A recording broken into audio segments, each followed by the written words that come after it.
In this episode, Kate and David built a top 10 list of the items that they think might be the most silly in the Zelda franchise.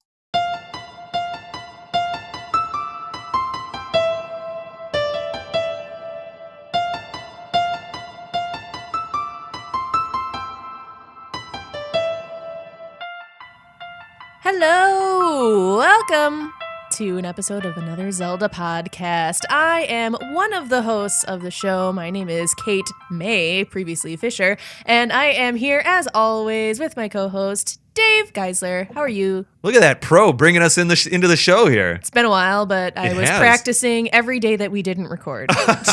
I believe you. Just in front of the mirror. Yep. Okay, welcome to an episode of Another Zelda. Okay, get it right. I wish the audience could see your face right now as you were pretending to do that. It was very panicked. Yes, it was. So welcome to episode number 2 of season 2. How you doing, Kate? I'm good. How are you? We're back in the boat. This thing's moving. Yeah. I like and it. We have an awesome topic today, I think, because I am excited about it. Because I chose it, she says. I actually saw it kind of mentioned on Google. I was just kind of roaming the internet, Legend of Zelda-wise, and... You know, we did have a top 10 in our Discord. It was a suggestion of, like, top 10 worst items or something like that. Yeah, and I think you did choose to twist it a little bit. Yeah, maybe you could see them as the worst or just silliest or weirdest. I don't know. But basically, yeah, the silliest items that we can think of. I liked it. You texted me about it, and I was like, that's perfect for a second episode. Yeah, just kind of a fun little list here. We each have 5, so that's good. So we have a 10. This is a classic list. AZP top 10 episode here. We're going to go up the list from least silliest to most silliest, and we will build ourselves a top 10 list for the fun of it. People may agree or disagree as we go. You're welcome to leave comments down on our YouTube channel. If you're watching this on YouTube, if you're listening to us on Google Play or iTunes, you can tweet us at Another Zelda Pod. And or actually, that's probably the best way to do it right now. Yeah, and I'm sure there will be plenty of items that we're not going to bring up that people will be like, why didn't you pick this thing? Now, obviously, you and I have not played all of the games. So we're getting there. Slowly but surely. So, I mean, there are definitely things that you know about that I don't. I don't think there's anything that I know about that you don't, because you've played all the games that I have played. I've played only 1 or 2 more than you. At this point, we're almost equal with all the reviews we did in the first season. Yeah. Like, you played a lot of new games. Well, Minish Cap and A Link to the Past, at least, were new for you. Link's Awakening.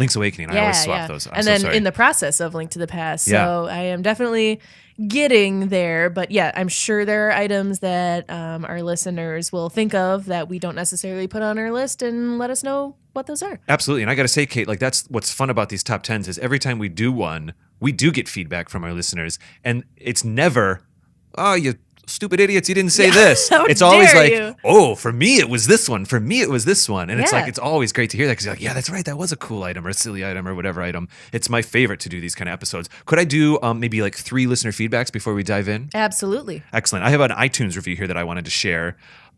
This one was really cool. It caught my attention because we haven't had a review like this before.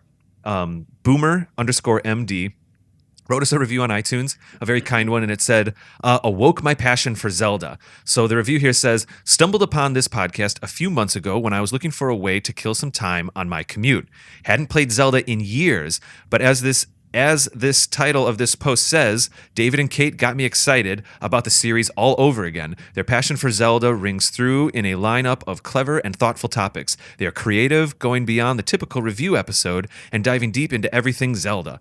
They've inspired me to go back into playing, and I'm looking forward to picking up some of the handheld titles that I've never considered playing or heard of previously. Thanks so much for a great season 1. Looking forward to what future seasons bring. Yay! He started playing Zelda because of the show. That's so cool. And playing games that he hadn't played before, which is exactly what I'm doing before. Without this show, I would not have even known about a couple of them, I think. And I definitely wouldn't have been able to go back and play some of them. So cool. So that was really, really nice, Boomer_MD. I'm so pleased that you're you're diving back into Zelda because we certainly... I mean, I'm full on now. When we started this a season ago, I was like, Zelda's my favorite game. I would like to talk about it. I'm literally wearing a sweatshirt with a Zelda logo on it as we record this episode. I'm in deep. It's happened.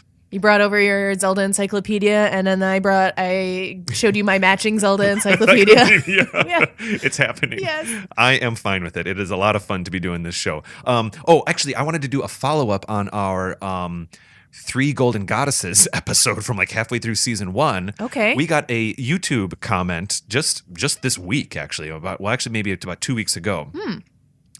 Paul Atk mentioned in a comment on our YouTube channel, he said, "Hey there, thank you for this awesome podcast. Cheers from France.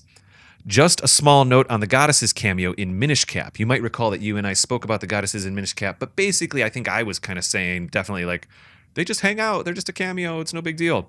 Well, he actually goes to point out what really goes on. And I have to confess, I actually did not discover this when I played Minish Cap the few times I did. They actually do have a purpose, he says. At some point when you talk to them, they say that they're looking for a place to live, which I kind of remember that. Yep. I thought that was like a code for someday we'll make the big Ocarina of Time Hyrule or something, but that's not what it was at all. You have to fuse kinstones with someone, don't remember who, he says, to make a real estate agent appear in Hyrule Town and unlock a house for one of the 3 goddesses to live in. From there, you have to choose which of the 3 you'll help. If you give the house to Din, she'll reward you with a power charm, which enhances your strength for a small amount of time. If you help Nehru, you get a defense charm, and if you help Furore, she gives you a charm that reinforces... Oops, I have to click read more. This is live on YouTube, I'm reading this. She gives you a charm that reinforces both strength and defense. The process is repeatable. When fusing kinstones with another person, the real estate agent comes back and you can unlock another house. So you can help another of the 2 remaining goddesses. The last one will remain homeless, unfortunately. Oh no. Oh no. Yeah, I think the reason I didn't discover that is because fusing kinstones never really got that exciting for me. Sure. So it would make sense that I would miss someone that I should be fusing kinstones with. Fair enough. Yeah. To get to that point. I fused more kinstones on my second playthrough, which was my playthrough for our review. But I did not do that with find that person. Huh? With the I know. Now it might be fun the third time I play Minish Cap a year or 2 from now. I'll certainly seek that out. That'll be a lot of fun. Don't leave the goddesses homeless. We've been getting a lot of tweets and stuff, Kate, but I think we'll just leave our conversations on Twitter for now, if you don't mind, because I'm kind of anxious to get into this top 10. Yeah. All right. So we are going from least to most silly. Yeah, in our yeah. personal opinion. Least silly to most silly. Would you like to go first, or should I go first? I don't know. I'll go first so that you have the last word, so you get the last item. Okay. Does that sound all right? Great. So this first one is, I hinted to this first item in our previous episode. So, hey, can I ask you, what was your criteria for picking a silly item? What is a silly item in a Zelda game? To me, a silly item is one that is ridiculous fair or kind of useless. Something that I did not end up using whatsoever, something you don't have to use necessarily to advance, that is just kind of there, that maybe presents itself as being useful, and then you realize that it's not really good for much. Well, it's just silly, this item. It's like when you say that when you're playing the game. Yeah, then you know it's a silly item. Yeah. Or something that just seems like something, an item the creators threw in there because... they felt weird. I don't know. Yeah, no, I get it. I tried to suss it out as well, and I kind of loosely, I didn't like make a spreadsheet or anything, but I loosely came up with 3 variables that I felt like I kind of used. And it was ridiculousness, or in other words, like, does the item look crazy? Sure. There are many items in the Zelda games where the design of said item is crazy or borderline outside of the normal aesthetic of the universe that's built into that game, something like that. I did use usefulness. Now, I have a couple silly items in my list that are required for some of their games, but they're just so silly. They're just so weird. The concept is so odd. Yeah, that I still included them. And then lastly, my third variable was their effectiveness in the game. Sure. To execute. Yeah. So, like, I have one in here that the way you actually use the item is just silly. Looking forward to it. Yeah, I think at least one of mine is something that doesn't seem to quite fit within the Legend of Zelda universe, too. Got it. It doesn't seem to make much sense. To my me. number 4 is definitely that. But I'll start with my number 5, which is probably, again, it is my least silly because it actually is a useful item. It's an item that I have fun with when I play Twilight Princess. And it actually has a lot of extra uses that I wasn't aware of. And for me, it's the ball and chain that you get up there in the snow mansion. Yes. I chose the ball and chain. It was a tough pick. It's a bit of an exception because it is a pretty strong weapon.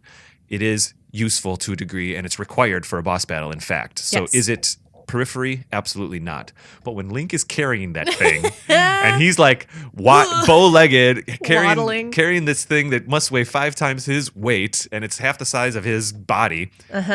Oh boy, is that silly. It's clunky. Yeah. That was frustrating because I thought it was a cool weapon, but then, the transport of it, you can't equip it without feeling like the most vulnerable Yes. ever. Now, obviously, that's a game mechanic. It's super strong, and to balance that weapon out, they have to make it so that they have to make you basically be like a tank type of dynamic. Right. You're slow but strong. I Right. totally get it. I don't think that it's unjustified, but two things: Link walking around with this thing, the idea that he can throw it around, and then lastly, what is always a little bit funny or silly about Zelda games in general, but certainly it's expressed here with this item, is where does he put it when he's not using it?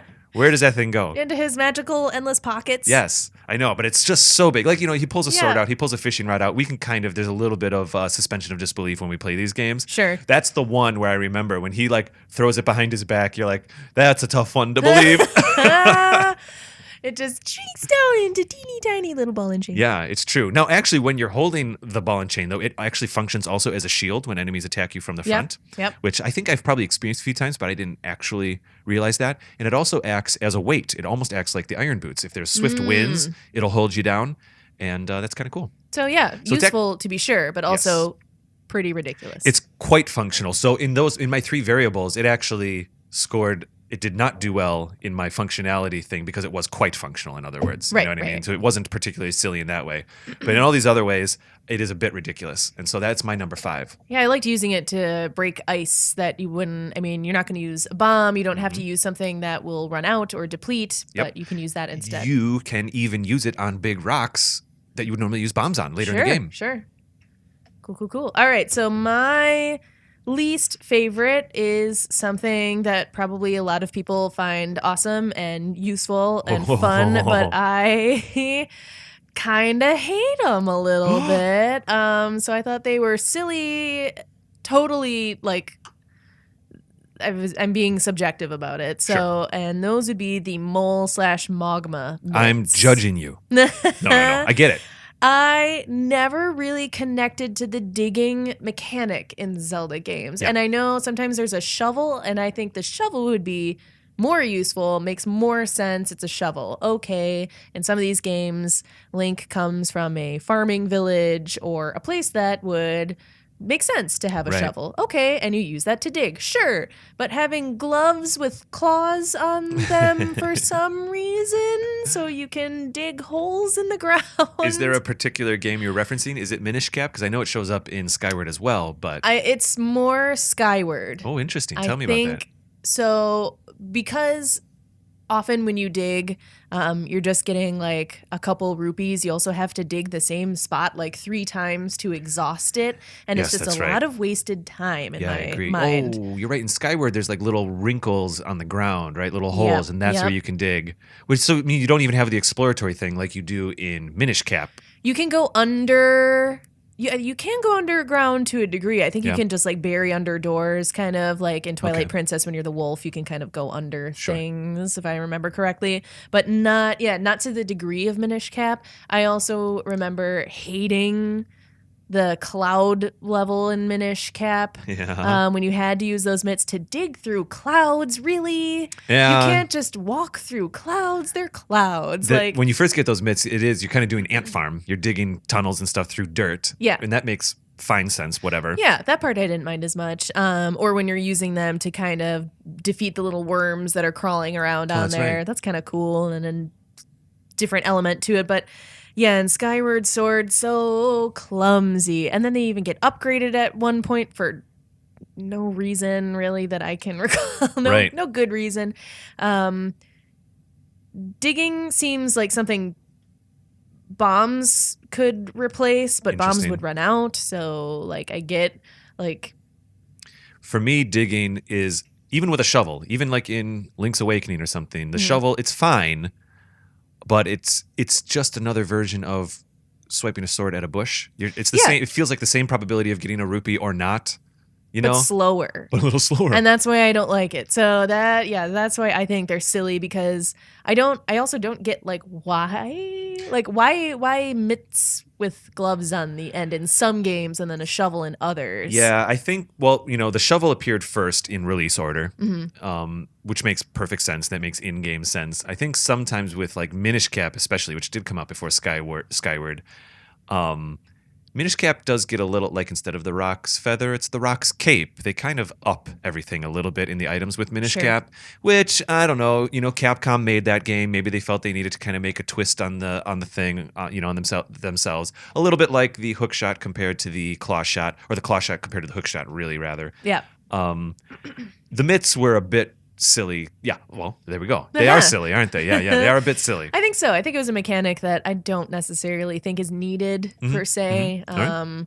The fighting, the sword slashing, the hook shot and claw shot, I think are cool, much cooler. You Yeah. can fly through the air and attach onto things and pull yourself towards things, and then the gloves are just like, oh, I can dig a hole in the ground and maybe get 3 rupees. Yay. That's an excellent point. Not everything doesn't have to be awesome, but like if you're going to spend a couple seconds on a task to maybe or maybe not get a rupee, at least maybe the experience could be a little bit more fun or something like that. I also remember at that point in the game, my wallet was so full that it didn't matter. I Yeah. didn't need to get rupees, so there was no point in me digging. Right. So it's like, why is this even a thing at this point? Because I agree. Yeah. I do often find myself not using the shovel very much in Zelda games, Mm-hmm. but I will say one thing. Both of the Oracle games, also made by Capcom, interestingly enough, Mm-hmm. they have a couple times where you actually can get clues on where you should dig, and sometimes the terrain shows certain things where it's not like, here's the dig button on the dig hole, Yeah. which is what happens in Skyward Sword. Right. There's a little bit more adventure of like actually needing to dig in a desert, and you get clues on kind of what general area, and it's not a specific tile. Mm-hmm. And so I feel like the Oracle games actually do use the shovel in a nice way, and you will experience that eventually. Cool. Sounds good. All right. So That's yeah, fine. the mitt version though, the upgraded shovel to become literal hand claw shovels, a bit much. I agree. yeah. So my fourth one. Also, when I was thinking about items, I don't know if you did this as well, but perhaps you did. I considered an item in this context for this episode. An item is something that you can map to a button and use. Because Okay. technically tunics are items, you know what I mean? You can get all yeah. these other things. And I think that's fine. If you did pick things that don't fit that criteria, that's fine. But for me, it had to be an item that you, in your pause screen, assign to a button and use. You know what I mean? think most, if not all, of mine Yeah. meet that. So this fourth one then is a bit of a stretch on that rule, but it's technically still accurate. My fourth pick is Ricky's Flute from the Oracle of Seasons game. Oh, I know nothing. So there is in Oracle of Seasons, I'm about halfway through Oracle of Seasons. I have put it down because I was playing it last season. I got about halfway through and I have put it down. I'm going to save the rest of it for when we actually review it. 'Cause Gotcha. not enough time to play games, not too many games out there being played in my universe. You know what I mean? So I had to kind of shelve that one for a while. However, Ricky's Flute is a flute that you play that summons a kangaroo that you jump into its pouch, and that kangaroo has boxing gloves. Sure. Yeah. And then you ride that kangaroo around, and it's a critical character because you have to jump up high for things, and the punching gloves break through things. Of course they do. But all of a sudden, we're in the middle of this like medieval type of aesthetic, and a trash talking kangaroo with boxing gloves, modern day boxing gloves, comes into the scene. Okay. To which you get into its marsupial pouch and ride it around. That's a bit silly. Sure. No, it makes perfect Let me show you a sense picture here. to me. Oh, There it is. okay. Yeah. Oh, and he has a cool hairstyle too. Wow. Yeah, because he's a super cool dude. Okay. Yeah. I'm no, showing I don't, Kate a picture of Ricky right now. I don't see what's silly about this whatsoever. So technically it's an item in that the flute summons Ricky. Ricky, I wouldn't consider him to be an item. I would even consider him to be a character in a different episode. Yeah. But it's enough for me that you map it to a button and you use it, and this feature or character comes and you use its skill set. Why a flute? Why not like a didgeridoo at that point? Like, Well, there's actually 3 flutes in that game, and there's 3 different characters you can ride. oh, Ricky is just the silliest one. Ricky. I love that his name is a Ricky. Yeah, he's a boxer, man. Oh. He's got a little bit of he's got a cool dude hairstyle going Yeah. in front of his hair. Where did or that his come face. from? What? What are the other two? The other one is a big, huge blue bear with teeny little wings that flies around. That you jump on its back and then it flies over bigger holes. And the third one is essentially like a Stegosaurus type character. What drugs were they on? But but is Ricky the only one with like accoutrement, like the boxing gloves? Exactly. Ricky's the only one that has an item or even a character type, because I think you actually meet Ricky in his boxing gym first, where he's training to be a boxer. Of course. Whereas you're like, where is this coming from? You know, at least a big blue bear with magical tiny wings maybe fits a bit more into a fantasy environment. You know what I mean? Right. And a Stegosaurus style, or maybe more of like an Ankylosaurus, type of dinosaur that you ride around on. Maybe that still fits more into a fantasy zone. And then Kangaroo. Yep. Okay. So that's my fourth. Yeah. That's one of the least silly ones that you could think of. Well, it gets sillier than this, I promise, on my list. My word. Listen, I could have made an entire list just off of Majora's Mask. Another one that I have not played very much of. So wait. yeah, mine are all maybe not that silly when you think about it. Ooh, let's do it. What's your fourth? I'm trying to decide what order I want to do. Okay, let's go with the Giant's Knife from Ocarina of Time. Whoa. This is silly to me. Is this the Bigoron sword or is this different? No, this is the Giant's Knife. So this is before you would get to the Bigoron sword. Yeah. That's hard. That's a weird word to say. So it's powerful. You need 2 hands to wield it. It is a weapon, huh? It's a weapon, but you break it after you hit something like 3 times. Oh, So it just breaks. You can go back and get it repaired, and then each time you repair it, it gets slightly more durable, but it continues to break over and over and over again. You can use it while it's broken, but you still need to hold it with 2 hands, which is the dumbest thing in the world. So you're hindered by that. You can't use your shield and the broken knife. Oh, that would have been smart. If it broke, then you could still use your shield at least. At least you could still make do with it until you get back to the shop or whatever. Yep. Hence why silly. Yeah. So this was mechanically silly. I agree. Yeah. You can't do a spin attack with it when it's broken. You Interesting. can use it when it's broken, but not a spin attack. And then it's basically useless. And then eventually you can trade up for the Bigoron sword or whatever. But yeah, the Giant's Knife. Where do you get the Giant's Knife? I'm sorry. Oh. Is it from that other Goron? That other big Goron that's down in the tunnel? I believe so. Okay. He's like, this is what I'm working on right now. Mm-hmm. And I remember at the time being like, ooh, this is cool. It's a big knife sword thing. And that's cool. And I'm going to use it. Okay, it's broken. Great. I did not know that this could happen in a video game, and obviously Breath of the Wild and happens. then Breath of the Wild came along 20 years later. Sorry. Whoa, so many broken things.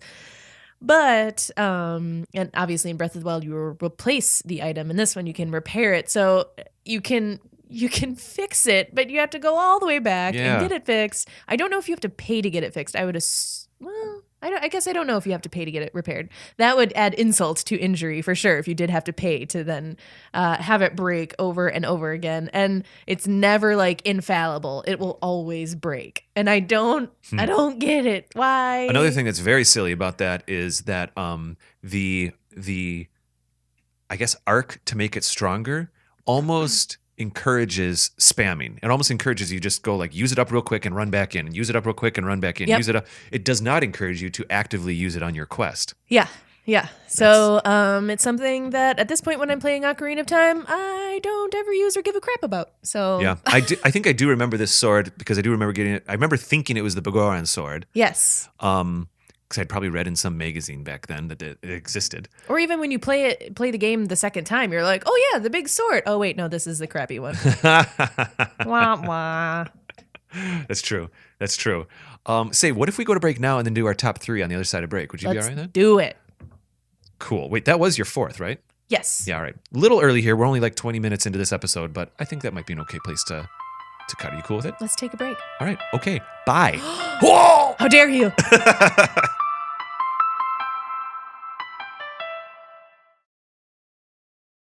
Hey, I'm Max Olmstead. And I'm Jordan Johnson. And we're here to talk about the Top Hat Balloon Show. Yeah, it's a sketch comedy series. Each episode is a wacky new thing that will just fill your heart with joy. Comes out every week. Listen to it. Weekly. Yeah. Go watch the thing.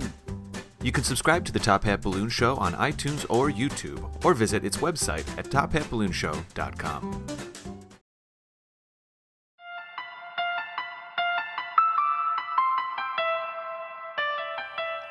And we're back. Welcome back to Silliest Items in Legend of Zelda. I made up a song for it. I Wow. hope you like it. Wow. We I are like back. that. We have discussed each 2 items. That's going to so be your far. ringtone on my phone from now on. Oh no. Silliest items in Legend of Zelda. This is like what I do on a daily basis is make up songs about what I am doing at the current time. So okay, very yeah, good. it Do they happens. rhyme or do they not rhyme? Because that one did not rhyme. No, generally don't rhyme, Yeah. but they have a fun, jaunty rhythm. to them. I like Even if it's a terrible thing that I have to do, like going to work for 9 hours today. I Still like it. sounds happy, but it's not. It's like you're convincing yourself. Exactly. I just try to make everything cheerful. I'm for it. You know what makes me cheerful are these silly items, Dave. Oh boy, is this silly. Oh, so silly. You got to really bring out the Midwest accent there. Oh. Oh, this is a real silly episode. Oh, these are real silly. There it is.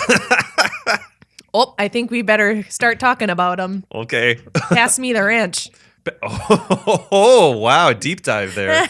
A deep dive. Everyone over Ranch the age of dressing. 45 in the Midwest loves Oh. ranch dressing. I do not. But then again, said I'm not over the over age of 45. Yeah. Oh, is that what happens? I think After- something happened in the 80s where like everybody loved ranch dressing. And then like somewhere in the millennium, people are like, oh, it's actually just a lot of fat in a bowl.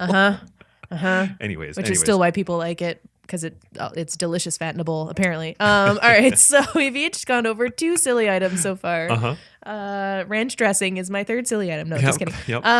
So let's see. I already I have don't my remember third here. who went last. It's me, I think. It's you. Yeah, I can go. It's okay. You go. So this one is another one that I think you don't know about. In fact, wait, 1, 2, 3, 4. All the rest of my items I know that you don't know because they're in games that you haven't played yet. Mystery and intrigue. Ooh, this is going to be fun. That means it's going to be a good list. We won't have any repeats. Ooh. My third most silly item is the Mermaid Suit from Oracle of Ages. Oh. I don't have a graphic, but it's a little bit of the same plight or the same thing as your mole mitts. It's kind of like, hey, we gave you a Zora scale. Let's up it a notch. It'd be a whole suit. You know what I mean? Now in Oracle of Seasons, you get flippers that let you swim down deep. Yep. But the Mermaid Suit literally reverse the Little Mermaids you and turns you into a mermaid I while am you're swimming seeing around. this. I Seen a have picture? Googled it. So you assign that suit to a button. Now it actually is very functional. It allows you to swim even deeper and do side-scrolling things and all this stuff. It does open up. It is very, very functional, and I get it. It does more than a Zora scale. It does more than flippers. So they did need to up the ante a little bit. Sure. But it's definitely silly looking. Link goes full merman. Oh, I am looking at some fan art right now. And it's not like Zora Interesting. version of Link. It's Link, upper half Link, bottom half merman. Yeah, straight up merman. Wow. The Mermaid Suit in Oracle of Ages. It's found in the Mermaid's Cave, and it's an upgrade from the flippers, in fact. So you actually get, I think you go flippers then mermaid. I don't think there's a Zora scale or anything in Oracle of Ages, if I recall. Flippers make a lot more sense because flippers, like you said, flippers or scale or the outfit or armor, rather, those all make sense. And are things that you could apply to your body or something, right. you know, and not completely change your physiology. I think the concept here is where the flippers allow you to dive, the Mermaid Suit allows you to literally breathe underwater. But Ocarina solved that with a water tunic. Yeah. Just a magical tunic. Interesting. So they decided they had to kind of plus it up, huh? Mermaid suit. So, I mean, it is functional and everything, but, and it is, I will say, in that game, that is a 2D top-down game, once you do start using the Mermaid Suit and you go underwater, they do a very good job for the limited graphics they have to make a borderline 3-dimensional underwater swimming experience realized on the Game Boy. And I'm kind of actually excited for you to play Ages when the time comes. It'll probably be a year from now, but when the time comes. Now I'm looking forward to both of these games because they both sound weird. They're fun. They're fun weird. Real weird. Imagine A Link to the Past, but a little bit more fun, a little bit more weird, and well, you liked Minish Cap, right? Yeah. I did. So imagine the Minish Cap people making A Link to the Past. That's kind of what the oracles are. Oh, okay. What's interesting is that so there are Zoras in this game. It looks like. This game came out just after Ocarina of Time release order. Okay. So, but I'm seeing like King Zora and there's Zoras in here from what I'm looking at the Wikipedia page. But so then why also mermaids? Right. Why don't you just get the Zora something? Yeah. I know. Okay. It's silly. It's silly. It's silly, I tell you. That meets the criteria very much. Because why? Like, that's one of those things. A mermaid is one of those things that doesn't quite. It's like if there were a unicorn I in agree. Legend of Zelda, you'd be like, I agree. Now, there have been mermaids in other Zelda games. Link's Awakening had a mermaid in it, though there are a lot of things in Link's Awakening that are not normally part of a Zelda game. right. Because it's his, I don't know. It's his own imagination creating a lot of that Right, stuff. right. But So- this is legit. There might be a mermaid in A Link to the Past. We just maybe haven't gotten to that point yet, too. There's like a waterfall Part. Zora, Yeah, you're right. but I don't think I've come across a mermaid yet. And A Link to the Past came out at a time before the ocean Zoras, in other words, the good Zoras, were really created yet. Mm-hmm. At this point in time of A Link to the Past, the Zoras are bad guys because they're river Zoras. Yeah. Yes. Mhm. Okay. So mermaids. Interesting. Mhm. Okay. How about you? What's your third most silly? No, mine's gonna be kind of boring for this one, but it's only because it comes up in so many games, and I never, ever, ever, ever, ever, ever use them. Okay. Which is the Deku Nut. Fair enough. Why?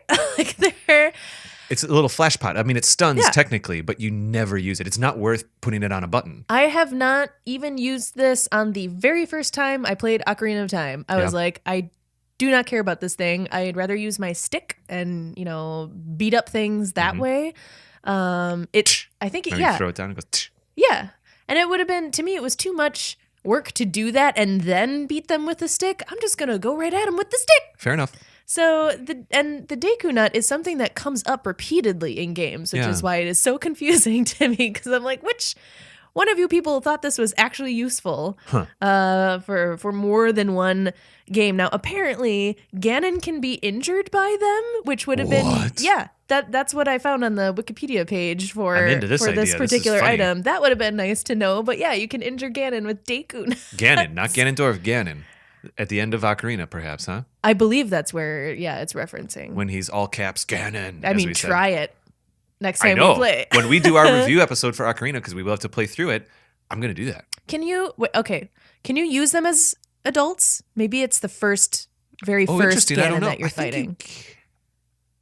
So you can't use the slingshot. You can't use the Deku seeds, Right. but you might still be able to throw Deku nuts Okay. down. I actually This don't is know. something that we'll have to try out. I and think see so. How I useful think by the it time is. you're adult Link in Ocarina, you're like so over the Deku nuts. I was over those the first time I saw one. Fair enough. But it's interesting between this and like other things. They're like Ganon, Ganondorf, or Aghanim, or your different various big bosses can Mm-hmm. be affected by the weirdest things. I am happy that you are familiar with like A Link to the Past. It's at least villain now and stuff like that. There's a little bit more Yeah. contextualization. Anyway. Yeah. So at least in Twilight Princess, the Deku Nuts, you get seeds from them to use in your slingshot. So they're a little more useful in that. Don't you technically get seeds in Ocarina? Yes, but are they different from the Deku Nuts? They are. So yeah, The Twilight Deku nuts Princess is the thing kind you of throw down and it goes combines them. and then the seed. I don't know how you get the seeds. I think through enemies They just show dropping up? them, or Yeah, I think you're right. Yeah. They're it's a graphic of like three little Deku nuts is what it looks like, but it's Yeah. the seeds. but the Mhm. seeds. Mhm. So yeah, the Deku Nut is just something that I've been so surprised to see come back over and over and over again. I think you can get them in Breath of the Wild, or Yeah, I at think least so. collect them. Yeah, I think so. So I don't know. Maybe some people have like a, a connection to the Deku Nut that the creators feel like they would get many angry letters if they did not include it anymore. Perhaps the but best I can come up with. It is like basically the first item you get in Ocarina, and maybe just maybe, I'm stretching here, I feel, but I'm trying to make some sense of it all. Maybe just maybe the designers felt that it was important to have one item that really doesn't do too much, but it lets you practice mapping something to a button. Lets you practice, you throw it down, it does a thing. It technically does something, And and maybe even the idea that it's not a very strong item allows you to swap it for other items. It at least starts informing you of that language a little bit. Yeah, and I think That when mechanic. when I play that game, I think I still assign it to a button just yeah. in case, along with the stick. I always do too. Those first 3 buttons, it's like nut. I need stick, something and there. I don't know. Is it Ocarina? Not Ocarina yet. It's something. Yeah. Boomerang or Yeah, it might be Boomerang pretty or quickly. Slingshot. I'm sorry. It might be Slingshot pretty quickly. Yeah. Yeah. But it's just, to me, it's silly because apparently you can hurt Ganon with it, but it's love it. totally useless other than that in my mind. Then it makes it super not silly. Well, maybe it's a silly execution, but then it's like It's a silly sacred execution. Yeah. All right. So I'm going to go with my second here, Okay. and it is Camaro's Mask in Majora's Mask. I did joke a few minutes ago that I could have made a whole episode just on Majora's Mask, and frankly, all 5 could have been masks. Because that game has almost 30 masks, if I'm not mistaken. Which I'm sure will be the topic of one of our future episodes. Oh, it probably should be. Yeah, Yeah. every single mask. All of them have varying degrees of usefulness. Mm-hmm. Some are incredibly important. They literally transform Link into a different character, like Zora Link and I almost said Ganon Link, but what I meant to say was Goron Ooh. Link. And then some just do silly little things. Some are just to get through a checkpoint. Mm-hmm. But Camaro's Mask is in Majora's Mask, and it's definitely silly aesthetically, which I'm going to show you here in a minute. I've got a picture. Okay. But the way you get it is on the first day and the second day, there's a certain area that you can go to, and there's like a circle of stones. It kind of looks like the stones that you see in Breath of the Wild. Okay. And at certain points, I think as the evening comes, if I remember correctly, a man appears with quite a skinny guy with a gut, and he is doing a very strange dance. It's very it's almost like Tai Chi sped up with a lot of swoopiness. Okay. Okay? I don't know. I Okay. think that's the only way to explain it. It's a lot of Dave is demonstrating Yep, right now. Yep, wiggling You my can't arms all see over it, the but place. he's doing it. Camaro, after you talk to him for a little bit, ends up giving you the Camaro Mask. Now, we know how masks work in Ocarina. You know how masks work in Ocarina. This thing goes right in front of the face, and usually the pixels, the polygons are right over Link's face. Yep. When you have that, is it the Keto Mask or basically the kind of the Pikachu Mask? Yeah, Is it Keaton. Yeah. Keaton. The Keaton Mask, it kind of maps right onto Link's face, and it's Yep. kind of right there. So, the Mask of Truth is like, kind of an abstract thing that goes in front of Link's face. And actually the bunny rabbit mask technically goes up on top. So sometimes these masks are expressed different ways. Mm-hmm. The Camaro Mask erases Link's face Oh. and takes Camaro's bust, in other words, his head and neck and shoulders, shrinks them down and puts them on Link's forehead. And that is the Camaro Mask. I'm showing her a picture right now. Oh, nightmares. Nightmare City, right? Nightmares. I wish I had more pictures to show you. What? What the Camaro Mask does, you map it to a button, and when you push your action button, instead of sword, it simply says dance. And Link does Camaro's dance spot on when wearing this mask. And the point of that is? There is a point. There's actually a storyline point. There's one little point where Link needs to teach a character a dance. And I don't want to spoil too much more for when you play it. Okay. And this is the dance that Link plays. So actually, functionally, it's a key. It's almost like giving the Keaton mask to the guard in Kakariko Village to go up to Death Mountain in Ocarina. It looks like a chess piece on his head. And then erases his face. Yeah, that's horrifying. I mean, so much of that game is horrifying, but oh my goodness, So why? weird. And it sticks out like a unicorn almost on his Yeah. forehead. The Camaro Mask. If anything, Camaro's Mask. They could have left his face on there and left the weird thing Right? on his forehead. I know. There's so many different options could have happened instead of making it because it's skin tone where his face is supposed to be. Yeah, I don't like it. It's scary. So weird. That is silly. That is definitely a silly thing. Oh my gosh. Camaro's Mask. All right. My number 2 would be, and this is another one that comes up in various games, and this is one that is just oddly delightful to me, I guess, which is the bug catching net. Ooh, I almost put the net on my list. Yeah. Let's talk about it. So I this is one where I wrote down, I wonder why it is so prevalent in so many games. I know. Like, know. what is the connection? This is the one that I kind of referred to as an object that doesn't seem to quite make sense in the Legend of Zelda universe to me. However, there's always someone obsessed with bugs in these games. Well, bugs allow you to collect things. It's an easy way to Yes. make a collection quest, you know. True. It's just so weird. But then, in some games, you can catch bugs, but you can also catch fairies, birds, Oh, interesting. tumbleweeds. Like, you can use it to You're catch right. other items. So it's useful, question mark? I mean, if you want to catch these things, I guess. It's delightful to me just because watching Link run around with a bug catching net and trying to catch things is just adorable to All right. me. I don't know. I think I've used the bug catching net all of 4 minutes in my entire complete Zelda gaming experience of all games. Sure. Because I usually give it 1 or 2 swipes and I'm like, okay. I'm done. Yeah. So last time I played Twilight Princess, I used it a lot more Yeah. because then I was like, oh, I like bringing the bugs back to what's her face. And Oh, I definitely should point out, I don't not use it because I don't like it. I just haven't found myself drawn to it. sure. I don't think it's stupid. I just haven't. I don't use it a lot myself. Just this last time in Twilight Princess, after I talked to, I can't remember her name. Agatha. Agatha, yes. Yep. I was gonna say Eleanor. It was like an old lady name. Sorry for anyone named Eleanor or Agatha if I offended you by saying it's an old We're lady sorry that you have an old lady name. name. But it's just, I don't know. It's a silly item to me, but it's also silly because you can harm Demise / Aghanim with the bug catching net. I've heard of this. Or at least distract them, I think. No, apparently you can Smack them with it. well, I think you can do that whole tennis thing where the power goes back and forth with the bug net and, yeah. and somehow it changes the thing a little bit. Yeah. The power. I understand. I have never done this. I've never used it, but I've read it on the internet over and over and over before, so I should really try it one of these times. But it's the same thing like with the Deku Nut. Like, who would have thought? And so interesting that they made that even possible in the game. So maybe it was a glitch the first time around in A Link to the Past, but now I feel like it's, the Deku Nut, this bug catching net, Yeah. it is fun, and Nintendo certainly does like to bury these weird little almost secrets that, they like subverting your expectations with things sometimes, sometimes with items, and that is fun. Yeah. It always seems silly to me compared to all the weapons that Link can use. And then Sure. here's a bug catching net. I don't know. It's just, Yeah. it's just something cute. The one thing that was kind of cool for about 10 seconds was, I'm being a little bit of a hater, I apologize, I'm being sassy here. Hater. But one thing that was kind of cool in Skyward Sword was it was fun to have the 1-to-1 netting thing, just like your sword.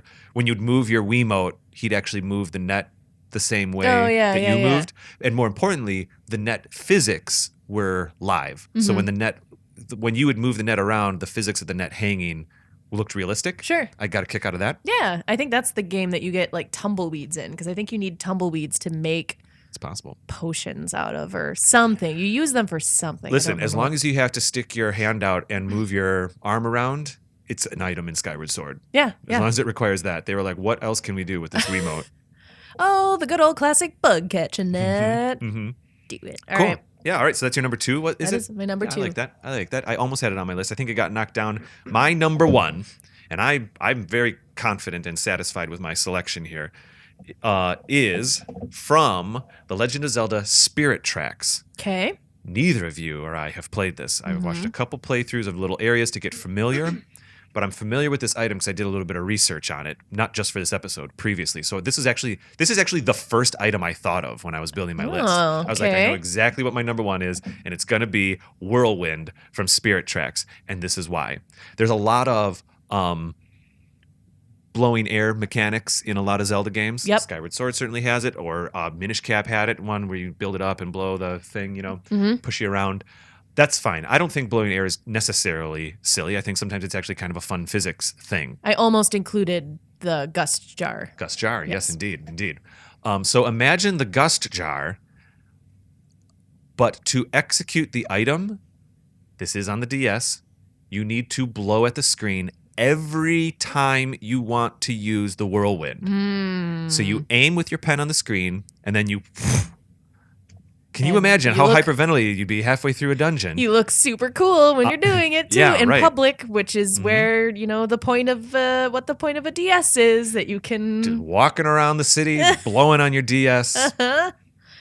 I don't know if there's much more to say about that. To me, that is super silly. That is very silly. That is past. Like, I get it. We want to do the 3DS or the DS gimmicks. That's fine. Once in a while, here and there, blow a candle out. Fine, I can handle that. But with Spirit Tracks, they went all in and they assigned it to an item. Does it make sense that you should blow on the screen and that's the blow? Because Link in the game blows into a thing and it amplifies his blow, so they're trying to make it be a one-to-one thing that way. I get it. I don't think it's offensive, but I think the fact that that's how you execute on it is pretty ridiculous. Is maybe the most silly way to use an item in all Zelda games. Ooh, she's looking at me weird. I don't know, man. What's your number one? I think mine might beat yours. But to carry on. Oh, yeah, sure. With this one first, like, I wonder how much you have to use it in that game. Like, how prevalent it is. How much you do have to be blowing on your.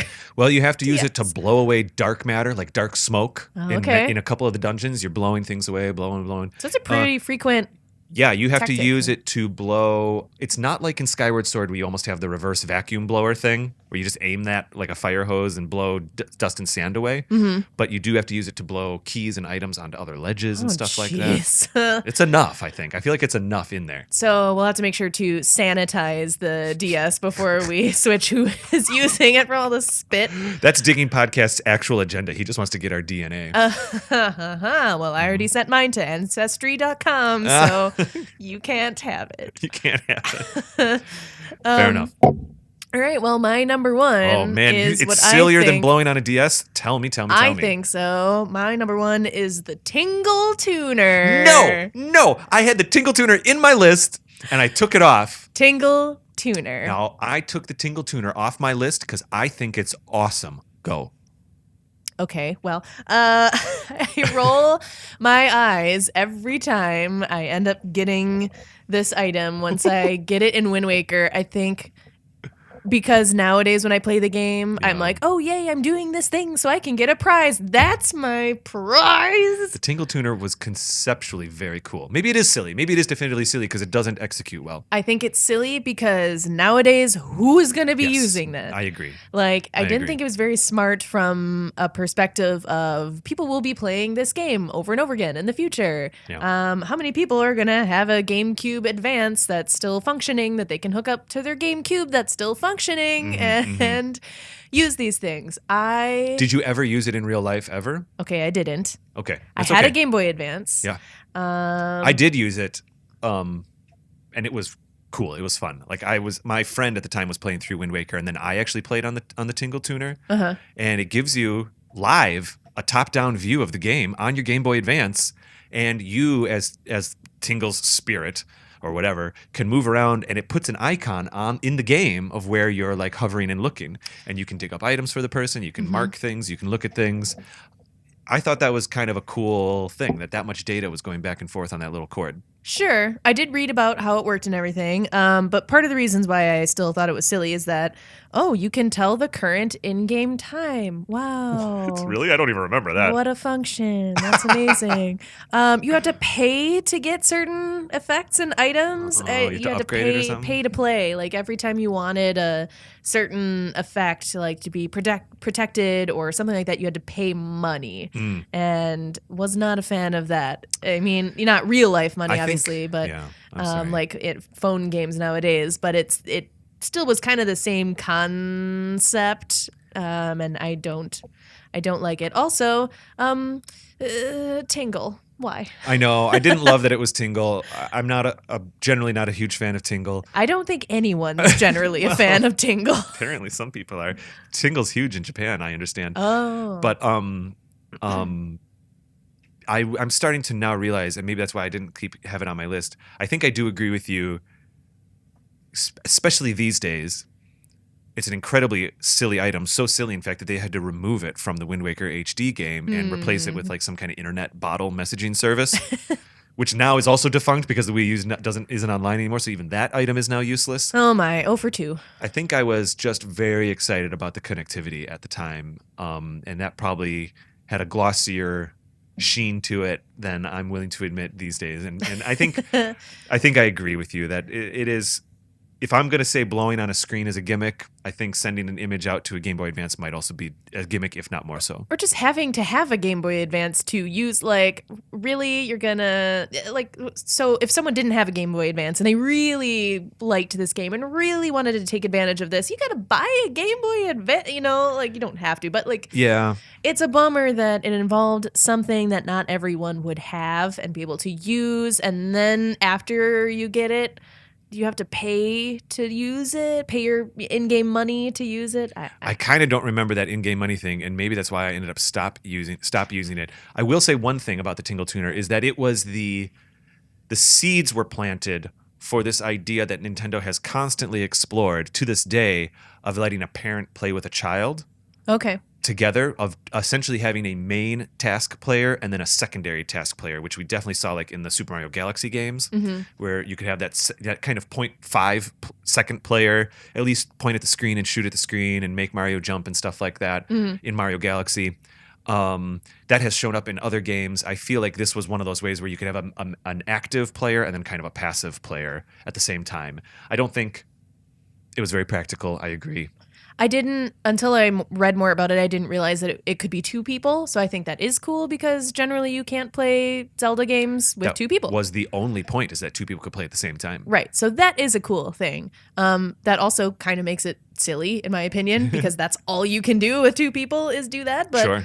Yeah, I don't think it's stupid, but I think it's silly. I'm with you on this. In fact, I do think it beats blowing on a DS. I think this is a great number one to It's the not list. a competition, my friend. No, I know. I'm just saying, like, I feel like this is an accurate ascension of silliness in our list here. I think so. Wow. Awesome. Well, again, you know, that's only a handful of items. Legend of Zelda is a weird game with lots of weird stuff, obviously, including boxing kangaroos named Ricky. But yeah, you guys should let us know what He's a cool dude with an attitude. Oh, my. If only he had, like, a cool rap song. That's what he That needs. would make it. Don't do that. Let's not and say we did. Y'all listeners out there should let us know what your favorite silly items are. I would love to hear about that, actually. Indeed. Yeah, they can tweet us at Another Zelda Pod or find us on Instagram at Another Zelda Podcast. They can go to our website, anotherzeldapodcast.com, where we have links to our Facebook and our Instagram and our Twitter, and of course also to our Discord channel. I have a link finally up on top of our website to go straight to Discord. Cool. Took me half a season to figure out that should be a priority. I kept putting it in the show notes, and I was like, just put it on the website right on the top. There you go. Anyways, people can go to our website, as I said, anotherzeldapodcast.com, to check out all of our other episodes and blog posts and everything else. And people can find me on Twitter and Instagram at Raptor Paint. And Kate? I'm just on Instagram. I only take cat pics on there, and if you want to talk to me on Discord, please tag me, and then I will definitely see what you say because my life is insane, and I'm not able to check it very often, unfortunately. But yeah, if you send me something directly, You'll get the notification. I will definitely see that. Awesome, cool. Don't at me, bro, as they say. No, you should at me, bros. Do at and me, gals bros. and sisses and whatever. And sisses? You know, like bros. Oh, I see the inverse brothers is and what you're doing. sister, yeah. You know what? We're super cool right now. Just going to point that out. We're doing a cool thing right now. I'm just believing in equality, okay, Dave? Oh, yeah. No, I get it. Kate, I think we can leave it here. I'm starting to feel I'm in a silly mood, to be quite frank. Indeed. And I think it's time to reel it in. Okay, Frank. Oh my God, this has gone too far. Too far. Well, our next episode that we will have coming up when It's a listener submitted idea. Oh, awesome. So we are going to be talking about sidekicks. Yeah, not necessarily favorites, just all the sidekicks. Yeah, just going over them in general and having a little discussion. Yes, indeed. Going to go through the list, talk about the mechanics, the characters. Maybe we'll discuss some that are our favorites. But, Sure. That will inevitably come up, I think. So that will be our next topic. But until then, I guess that's about it for today. Yes, Kate, I'll see you then. Okay, bye.